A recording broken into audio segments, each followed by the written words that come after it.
আমরা এখন পুরো বাংলাদেশের বিভিন্ন শিক্ষা প্রতিষ্ঠানে হোক স্কুল কলেজ কিংবা বিশ্ববিদ্যালয় আমরা একটি জিনিস লক্ষ্য করছি যে আমাদের যারা শিক্ষক রয়েছেন শিক্ষকদেরকে একটি বাধ্যতামূলক পদত্যাগ করানোর একটি ট্রেন্ড চালু হয়েছে।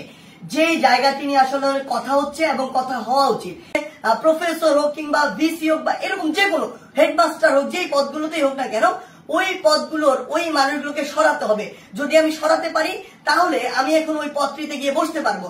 এটার কারণে তারা আসলে কি করছে, তারা তাদের ক্লোজ কিংবা কাছের কিছু স্টুডেন্ট কিংবা কিছু স্টুডেন্টকে বিভিন্নভাবে মোটিভেট করে কিংবা কিছু স্টুডেন্ট যারা অতি উৎসাহী বা যাদেরকে সহজে আসলে ইমোশনালি ড্রিভেন করা যায় ওই স্টুডেন্টদেরকে বিভিন্নভাবে প্রভাবিত করে তারা এরকম একটি মব তৈরির চেষ্টা করছে ওই টিচারদেরকে নামানোর জন্য। ওই শিক্ষক যদি দোষী হয় তাহলে আমরা আইন নিজের হাতে তুলে নিচ্ছি, আর যদি দোষী না হয় তাহলে আমরা আইনটি ভঙ্গ করছি, যার কোনটি আসলে আমরা করতে পারি না।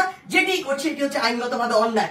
আমাদের জায়গা থেকে আসলে স্পষ্ট বার্তা প্রশাসনের প্রতি, অন্তর্বর্তীকালীন সরকারের প্রতি স্পষ্ট বার্তা হচ্ছে এটি, যদি কোনো একজন শিক্ষক ওই ফ্যাসিস্ট সরকারের তোষামোদি করে কিংবা তেলবাজি করে বা ভালো সাজার উদ্দেশ্যে শিক্ষকদের উপরে কোনো শিক্ষার্থীদের উপরে কোনো হামলা করে কিংবা শিক্ষার্থীদেরকে অত্যাচার করে নির্যাতন করে অন্য কোনো শিক্ষকের বিরুদ্ধে নিপীড়ন করে, তাহলে তার বিরুদ্ধে আইনানুগ ব্যবস্থা নেওয়া হোক, অভিযোগ করা হোক, মামলা করা হোক, একটি আইনগত প্রক্রিয়া যাক। কিন্তু কেউ যদি এভাবে আইন নিজের হাতে তুলে নেয়, কাউকে যদি বাধ্য করে, আমি প্রশাসনকে এবং অন্তর্বর্তীকালীন সরকারকে আমাদের পক্ষ থেকে অনুরোধ জানাই, ওই সকল শিক্ষার্থীদের পিছনের উদ্দেশ্য কি, কে তাদের এই কলকাঠিটি নাড়ছে, কে তাদেরকে প্রভাবিত করছে, কি উদ্দেশ্যে প্রভাবিত করছে, এটি আপনারা তদন্ত করে ব্যবস্থা করুন। প্রয়োজন হলে ওই যে শিক্ষার্থী যারা অল্প কিছু শিক্ষার্থী এটি করছে, সকলে কিন্তু এটি করছে না। আমরা বিভিন্ন বিশ্ববিদ্যালয়ে দেখেছি শিক্ষার্থীরা নিজে আবার ওই সম্মানিত শিক্ষকদেরকে তাদের শপথে ফিরিয়ে নিয়ে আসছে।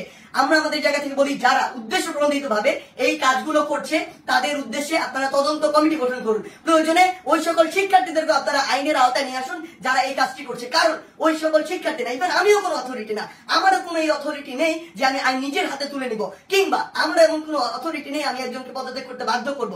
সেই জায়গা থেকে আমাদের স্পষ্ট যেটি বার্তা সেটি হচ্ছে, পুরো বাংলাদেশকে আমরা যদি এগিয়ে নিয়ে যেতে চাই তাহলে এই শিক্ষার একটি সুষ্ঠু পরিবেশ থাকবে, এবং এই পরিবেশের সবচেয়ে গুরুত্বপূর্ণ যে দুটি স্টেক হোল্ডার, একটি হচ্ছে আমাদের সম্মানিত শিক্ষক আর একটি হচ্ছে আমাদের যে শিক্ষার্থীরা।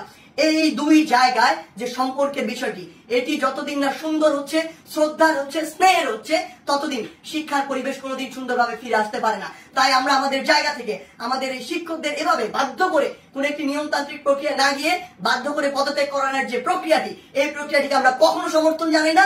বরং আমাদের সম্মানিত অনেক শিক্ষককে বিভিন্নভাবে প্ররোচিত হয়ে অপমানিত বা অপদস্থ করার যে ট্রেন্ড বা একটি প্রক্রিয়া আমরা দেখতে পাচ্ছি, এটিকে আমরা অবশ্যই ঘৃণা করে প্রত্যাখ্যান করি। ধন্যবাদ।